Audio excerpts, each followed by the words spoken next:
Hey everybody, it's Roger. I'm back and we're working on our VWAN optional configuration for the Azure Sandbox, and we're picking up here in the Getting Started section. So the first thing that we need to do is we need to generate some self-signed certificates to use for the point-to-site VPN certificate authentication mechanism. So we provide a script here in the repo to run to generate those scripts. So you're going to want to run those on the remote device. So let me do that. Let me go ahead. Here's the script here under VWAN. Gen P2S VPN certs.ps1. So let me click on that. And if I download the raw file for this script,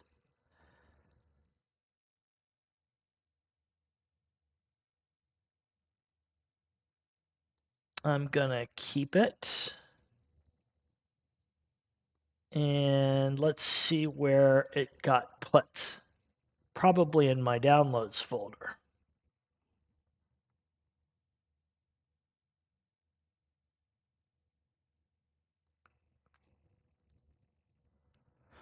Okay, there it is. So let me copy it out of this download folder. And I'll cut from here.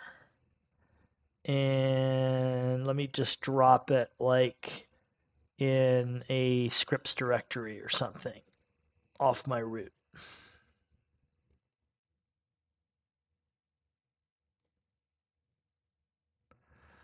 So it looks like I already have a copy there. So let me just paste this in. Make sure I have the most recent one. And I'm going to delete this other stuff that was in there.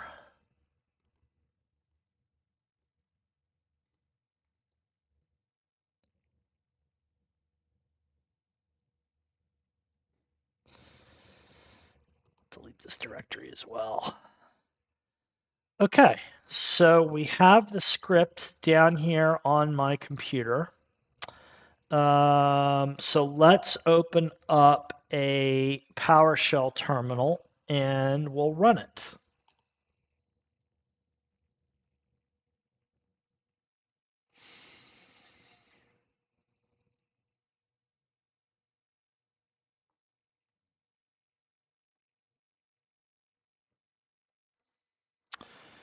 So we'll do cd/scripts.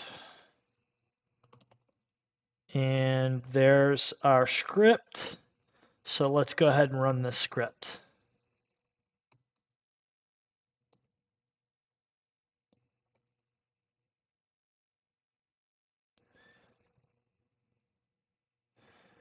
So we'll go ahead and select the run once option.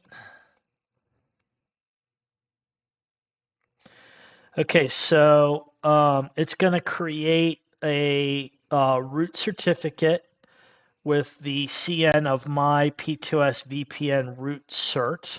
So I'll go ahead and use the default there. And the child cert, I'll go with the default name there too. And I'm going to type in a strong password that I'm going to use for the child certificate.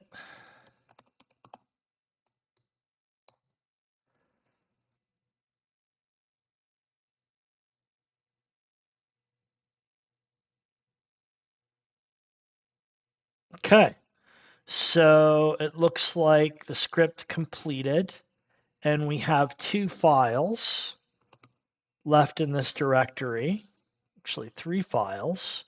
We have a PFX file and two certificate files. So we've got two certificate files for the root certificate and a single PFX file for the child certificate. And that's what gets generated when we run that script. Okay. So far, so good. So if we go back to where we were at in getting started, we've run it. So then it says, okay, it creates a root certificate in the registry, then uses that root certificate to create a self-signed client certificate in the registry. Both certificates are then exported to files. Okay, so all of these things should already be, these certificates should already have been imported on this machine by virtue of running that script. If we were running on a different machine, they wouldn't be in the registry. We would have to import these scripts into the registry. So it's saying that we got to copy those files, those two files, into that VWAN directory. So let's figure out how to do that next, because that's in WSL, right? So I created these certificates on my Windows machine, but they need to be sitting in a folder on my my Ubuntu Linux VM running in the Windows subsystem for Linux. Now, I may be able to cheat here because I think the newer Windows subsystem for Linux has an actual mechanism to in File Explorer where you can go traverse the file system, and look here, it does. So we should be able to do this just within File Explorer. So the two files I need are actually I need all three of these files, both CER files and the PFX file. So I'm going to grab 1, 2, 3, and I'm going to click copy. And then I'm going to navigate down to Ubuntu here in my File Explorer. And we're going to go find where we cloned that repo. So that should be in user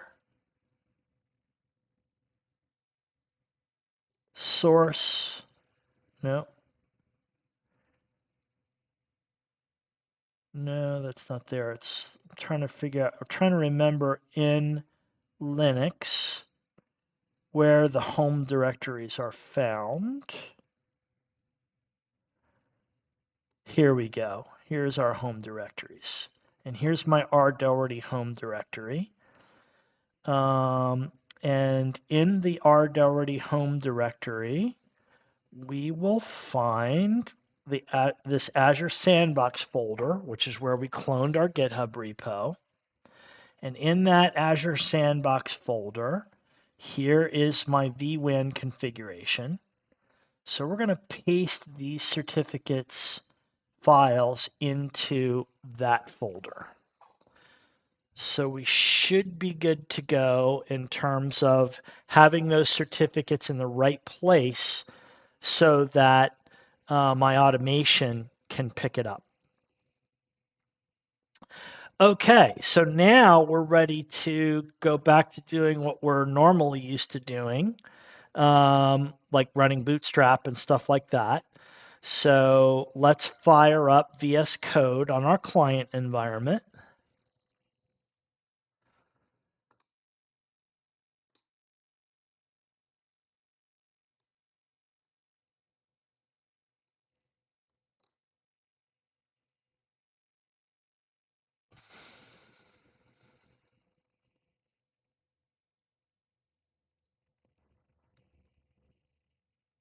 Okay.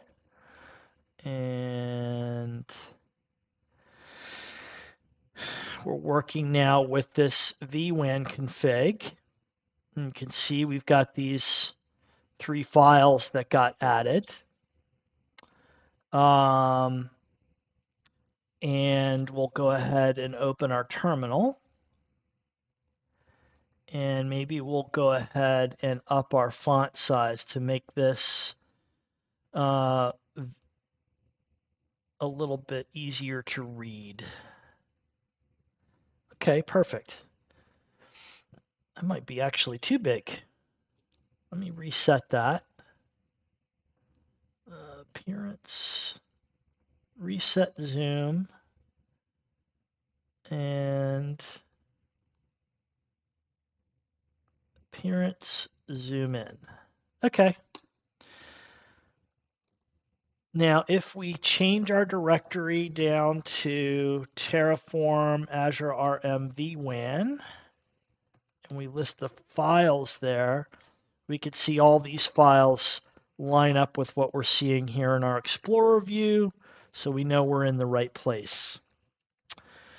Okay, so next we have to set up our environment variable with our service principal secret.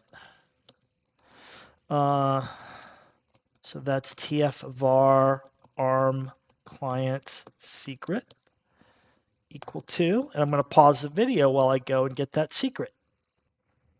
All right, I got my secret. I'm going to paste it in here. And we're ready to run Bootstrap. Good old Bootstrap. So the first piece of user input that Bootstrap needs is the address range that we're going to use for the virtual WAN hub. And then another address range that we're going to use to represent the actual client IP addresses associated with the VPN clients. So I'll use the default for that. And Bootstrap has finished, and we can see it's generated our terraform.tf_vars file, so we're in good shape there. So next, I'm going to do a Terraform init to initialize my Terraform providers.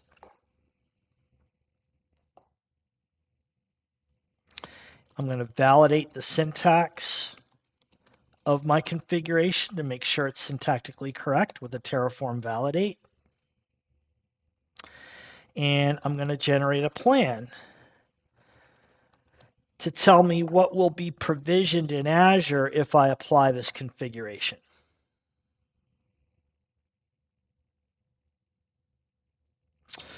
So this configuration will add 8 resources. It won't change anything. It won't destroy anything. So we'll take a look through here. We can see a couple random IDs for naming things. We see a VPN server configuration resource. We see a vWAN resource. We see a vWAN hub connection resource. A vWAN hub resource, and a point-to-site gateway. So that all looks right. That seems to be all the things that are associated with this configuration. So I'm going to go ahead and kick things off with a Terraform apply.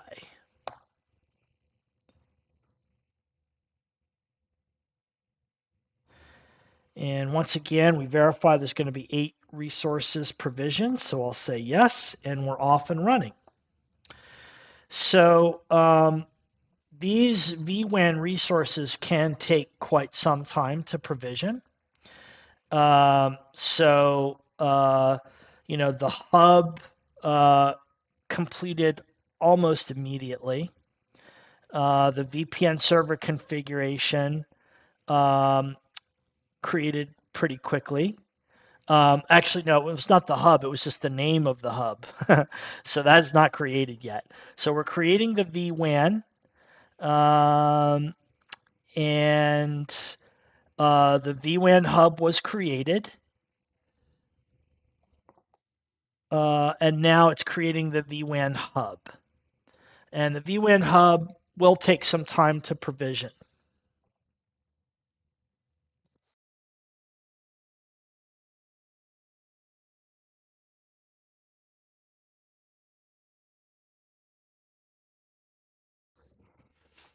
Okay, our vWAN hub finished provisioning. Took about 21 minutes. And now we are connecting that hub with the two virtual networks in our sandbox, VNet app and VNet shared. And at the same time, we're provisioning a point-to-site VPN gateway.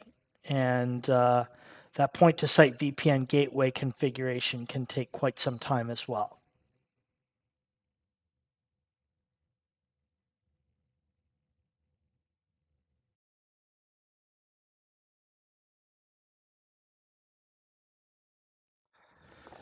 So the connection between the vWAN hub and our VNet shared VNet was provisioned successfully, and the connection between the hub and the application virtual network should finish up here shortly, and then it'll take, again, quite some time for the point-to-site VPN gateway to provision.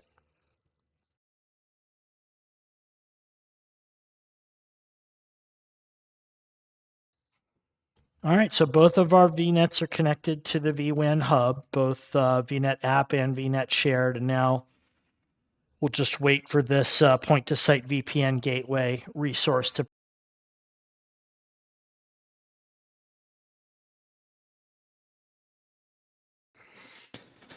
Okay, the VPN gateway finally provisioned. Took like 38 minutes. Can really take quite some time for those. And we see that 8 resources were provisioned. Nothing was changed. Nothing was destroyed. So that's what we were expecting.